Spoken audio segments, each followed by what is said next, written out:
ಎಲ್ರಿಗೂ ನಮಸ್ಕಾರ, welcome to my mini vlog. Last week ನಮ್ಮ ಎಂಗೇಜ್ಮೆಂಟ್ ಆ್ಯನಿವರ್ಸರಿ ಇತ್ತು. ಸೊ ಹಾಗಾಗಿ ನಾವು ಮಂತ್ರಾಲಯಕ್ಕೆ ಅಂತ ಹೋಗಿದ್ವಿ. ರೂಮ್ ಏನು ಬುಕ್ ಮಾಡ್ಕೊಂಡಿರಲ್ಲ, ಅಲ್ಲೇ ಹೋಗಿ ರೂಮ್ ಬುಕ್ ಮಾಡ್ಕೊಂಡು ಫ್ರೆಶ್ ಅಪ್ ಆಗಿ ನಾವು ರಾಯರ ದರ್ಶನಕ್ಕೆ ಹೋದ್ವಿ. ರಾಯರ ದರ್ಶನ ತುಂಬ ಚೆನ್ನಾಗಾಯಿತು. ಜನ ಕಮ್ಮಿ ಇರೋದ್ರಿಂದ ಚೆನ್ನಾಗಿ ದರ್ಶನಗಳಾಯಿತು. ಹಾಗೆ ತೀರ್ಥ ಮತ್ತು ಅಕ್ಷತೆಯನ್ನು ಈಸ್ಕೊಂಡು ಇದಾದಮೇಲೆ ನಾವು ಪರಿಮಳ ಪ್ರಸಾದ ಪ್ಯಾಕಿಂಗಿಗೆ ಅಂತ ಹೋದ್ವಿ. ಸೊ ಈ ವಿಷಯ ನನಗೂ ಕೂಡ ಗೊತ್ತಿರಲಿಲ್ಲ. ಹೀಗೆ ಇನ್ಸ್ಟಾಗ್ರಾಮ್ ಸ್ಕ್ರೋಲ್ ಮಾಡಬೇಕಾದ್ರೆ ನನಗೆ ಈ ವಿಷಯ ಗೊತ್ತಾಯಿತು. ಸೊ ನಿಮ್ಗೆ ಯಾರಾದರೂ ಪ್ರಸಾದನ ಪ್ಯಾಕ್ ಮಾಡಬೇಕು ಅಂತ ಏನಾದರೂ ಇಂಟ್ರೆಸ್ಟ್ ಇದ್ದರೆ ನೀವು ಕೂಡ ಹೋಗಿ ಭಾಗವಹಿಸಿ.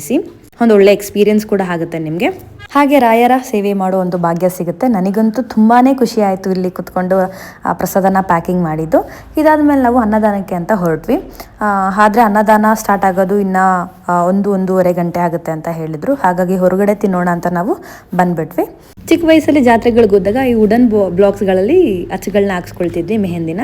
ಸೊ ಈಗಲೂ ಕೂಡ ನನಗೆ ಹಾಕ್ಸ್ಕೊಳ್ಬೇಕು ಅಂತ ಅನ್ನಿಸ್ತು. ಸೊ ಹಾಗಾಗಿ ಹಾಕಿಸ್ಕೊಂಡು ದೇವಸ್ಥಾನದ ಹೊರಗಡೆ ಬಂದು ಒಂದೆರಡು ಫೋಟೋಸ್ಗಳನ್ನ ಕ್ಲಿಕ್ ಮಾಡಿ ನಾವು ಟಿಫಿನ್ ಮಾಡೋದಕ್ಕೆ ಅಂತ ಹೊರಟ್ವಿ.